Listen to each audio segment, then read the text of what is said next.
Our Belize is by no means a large country, but what we lack in size and population, we make up for in an absolutely saturated territory of extraordinary people, fascinating scenery, and an abundance of natural resources. Of our natural resources, our marine habitats continue to be the envy of many.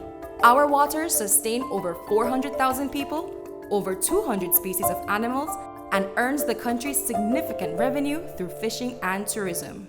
Under the Law of the Sea Convention, Belize's sea space is marked into 3 areas: internal waters, territorial seas, and the exclusive economic zone. Belize's internal waters extend east from its coastline out to the furthest points, some of which includes Ambergris Key, Northern Two Key, and Lighthouse Reef. These points connect to form a baseline. From this baseline, 12 miles is extended east to form Belize's territorial seas.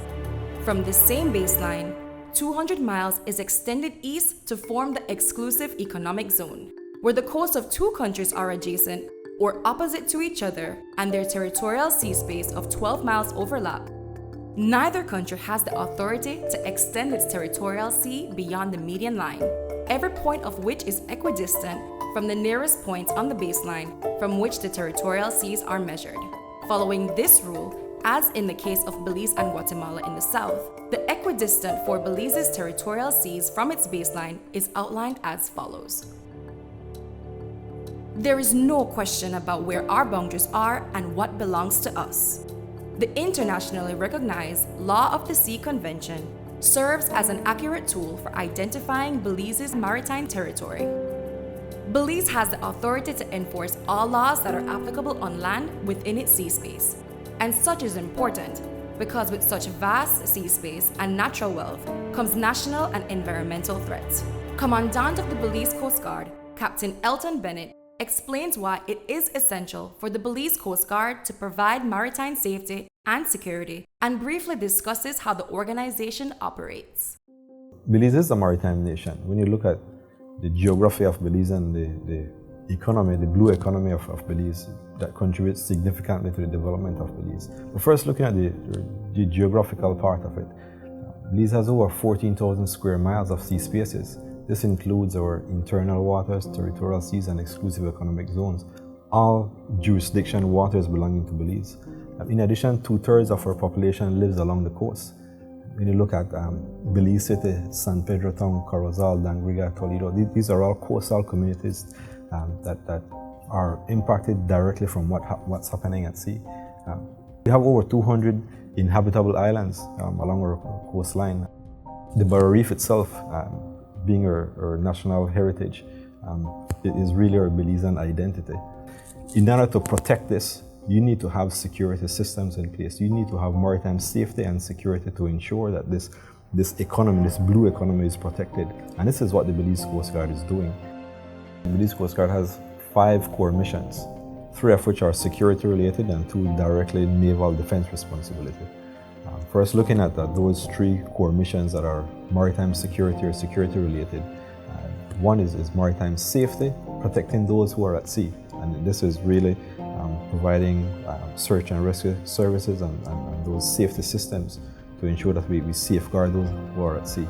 And the second one is maritime security, which is protecting us from the threats that originates at sea.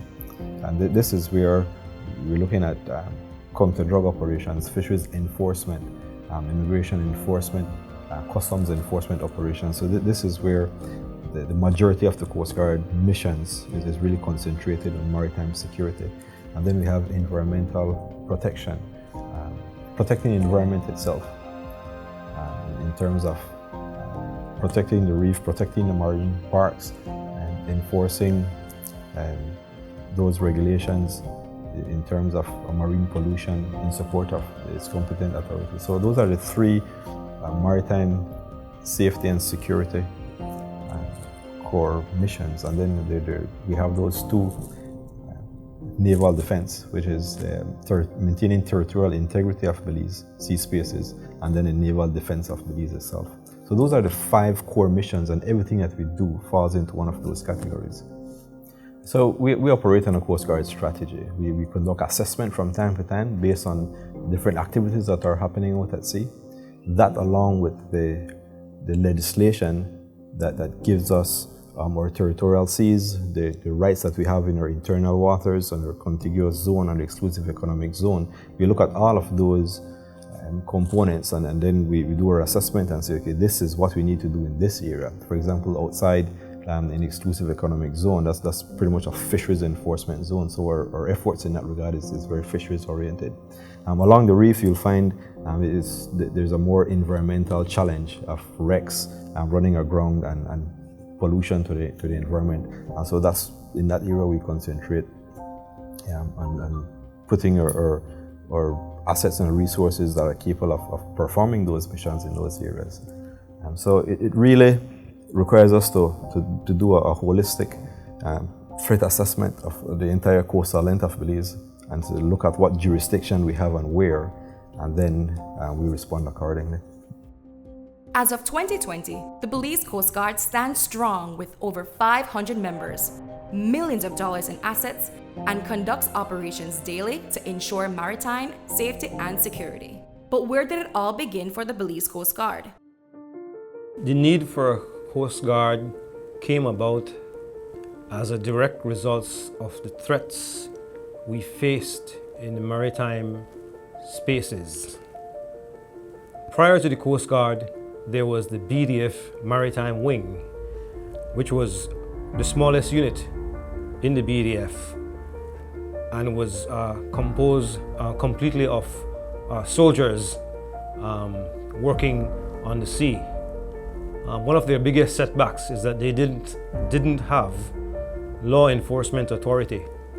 So all of their patrols had to be accompanied by a policeman or a member of the relevant authority on whose behalf they were acting.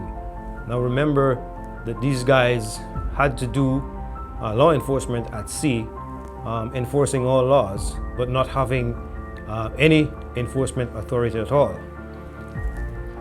And so officers that were stationed at the Maritime Wing at that time developed a proposal that was submitted to the Ministry of National Security, charting the way forward for the formation of the first Coast Guard that would have not only the authority to provide for the defense of our sea spaces, but also in enforcing all laws at sea, having complete authority to do so and full powers of arrest.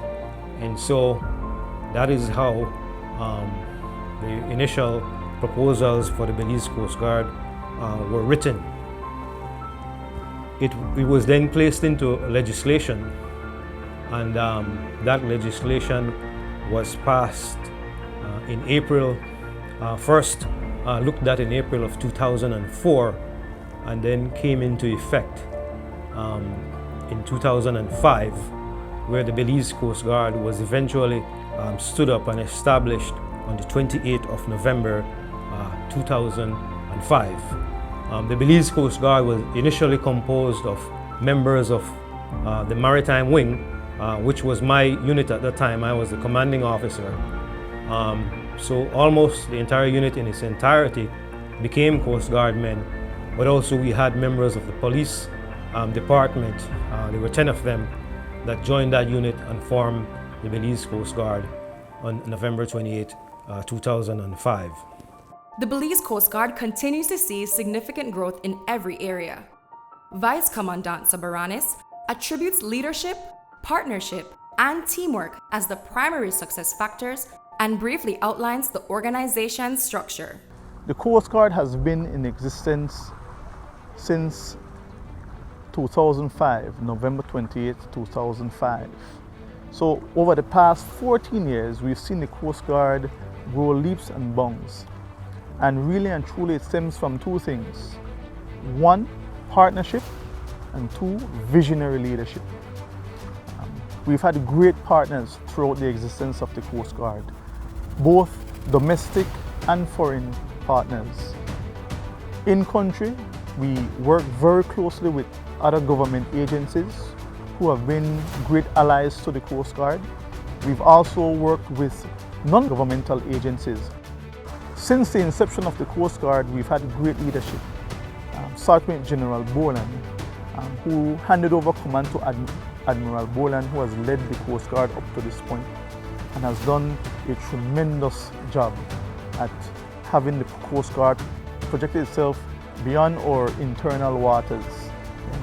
Admiral Boland has now handed over command to Captain Bennett, and I am confident that Captain Bennett will take the Coast Guard, will lead the Coast Guard to that next chapter and phase in the Coast Guard development strategy. In the Belize Coast Guard, we have two different sets of ranks. We have the commission ranks and what we call the enlisted ranks. With the commission rank, the highest ranking officer in the commission bracket, in the officer corps, which we call the officer corps, is the admiral. Stepping down from the admiral, you have captain, commander, lieutenant commander, lieutenant, junior grade, and then ensign. In the enlisted bracket, the highest enlisted personnel holds the rank of a master chief. Stepping down from a master chief, you have a senior chief, then a chief, then you have a petty officer class 1, a petty officer class 2, and a petty officer class 3. So those are the ranks for the enlisted bracket. The Coast Guard is all about teamwork. The success of the Coast Guard comes down to the team, and it's all about each member of the team understanding their respective role and responsibility, and understand that their voice, their contribution is significant to the overall success of the mission. And so we really and truly here at the Coast Guard operate and function not only as a team, but as a family, because you're talking about welfare. And for us, it's all about selfless service. Gender equality has been a battle for women in the workforce, and one would assume it would magnify within military organizations. Lieutenant Commander Alma Pinello emphasizes quite the opposite, as she speaks of the Belize Coast Guard's push for women involvement and leadership. The Belize Coast Guard has made a lot of strides to employ women in the Coast Guard. The first intake of women was until the second intake in 2009. Since then, we have employed women and at least 10% in each recruit intake since then. We have a total of 50 females now, presently with this last intake from intake number 10. And each year we continuously make the effort of seeking women in leadership employment. We did a officer cadet selection board for only females this year in 2019 to be able to get that word out that we are actively seeking women to become a part of the Belize Coast Guard to ensure that we have equality and equity throughout our force. As the fleet commander, I am in charge of all the personnel, administration, welfare, operations, logistics, and all day-to-day operations for the Belize Coast Guard. The fleet is a very important part of the Coast Guard. The fleet has about 75% of the total strength of the Belize Coast Guard. We are the people that go and do the operations at sea. We are the ones that are doing all the operations here in Belize City, that are doing their base watch and standby duties here at base. We have people out training. Well, basically, the fleet is what drives the Belize Coast Guard. The way we are configured in the fleet, we have about 15 commissioned officers, which is about half of the commissioned officers in the entire Coast Guard. We have what we call chief petty officers from varying ranks. Chief petty officers have 3 ranks. Chief petty officer, senior chief petty officer, and master chief petty officer. So we have about 10 chiefs and senior chiefs within the Coast Guard. And then it breaks down further into the other non-commissioned ranks, which every sector has petty officer class 1s, 2s, and 3s, a fair share of seamen, and the newly assigned seaman apprentices, which just came in intake 10. Human resources is a very important part of the fleet, as much as we are out operating and we're doing operations and conducting patrols. We also need our officers and chiefs to be administrators. They need to be able to administer their personnel where they have time to be at home with their families. We take family time as a very important aspect of our job, and be able to be cognizant that they also need to have that time at sea as well. At any given time, about roughly 90 people are out, which means that 90 people is required for our operational cycle, which is why we are always increasing our numbers for Belize Coast Guard, because inevitable sickness happens, you have emergencies, we need to be able to have that backup if somebody cannot deploy.